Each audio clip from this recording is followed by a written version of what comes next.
आज छत्तीसगढ़ में एक विचारधारा सिर उठा रही है जो न सिर्फ संविधान को चुनौती दे रही है बल्कि सदियों की सांस्कृतिक एकता को भी खंडित करने पर आमादा है।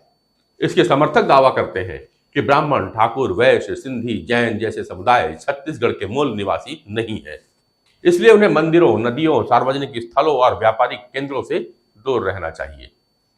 यह बात सिर्फ सामाजिक रूप से विभाजनकारी नहीं है बल्कि इतिहास और तर्क दोनों का गला घोटने वाली है।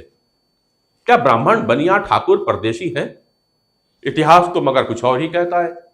छत्तीसगढ़, जो प्राचीन काल में दंडकारण्य का हिस्सा रहा है, रामायण काल में इसे कौशल प्रदेश के विस्तार के रूप में जाना जाता था। भगवान राम स्वयं इस क्षेत्र में वर्षों तक निवास कर चुके हैं। यह भूमि संतों, ऋषियों और व्यापारियों की तपोभूमि रही है।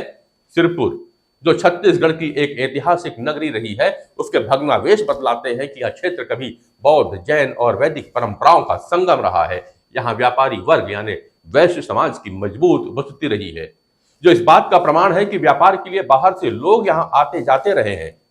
कलचुरी और है वंश के काल में क्षत्रिय वर्ग की व्यापक भूमिका रही है। उनके द्वारा बनाए गए किले, मंदिर और स्तंभ आज भी खड़े हैं।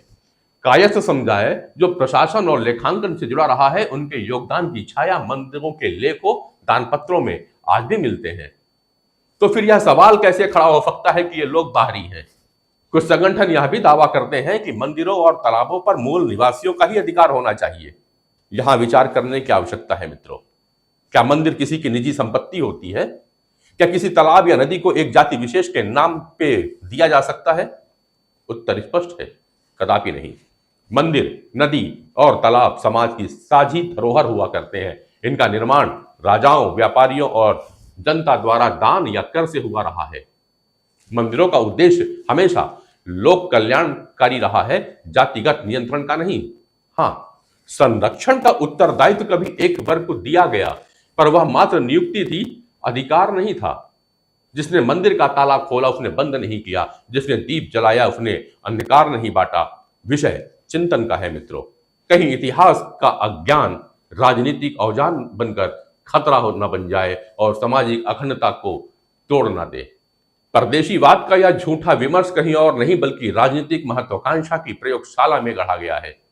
जब विचार नहीं होते तब पहचान की राजनीति सबसे सस्ते हथियार बन जाया करती है। पहले ब्राह्मणों को बाहर करो, फिर वैश्य को, फिर ठाकुर को, फिर कायस्थ को, और फिर इस तरह के विचार न केवल समाज को बांटते हैं बल्कि राज्य की आर्थिक और सांस्कृतिक विकास को भी रोक दिया करते हैं।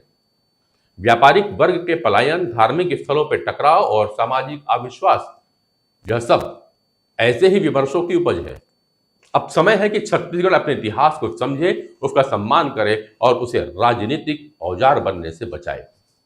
यह राज्य संत घासीदास से लेकर स्वामी आत्मानंद तक, राजा मोरध्वज से लेकर वीर नारायण सिंह तक सभी का है। यहां ना कोई परदेशी है, ना कोई मालिक। यह सब एक माटी के बेटे हैं।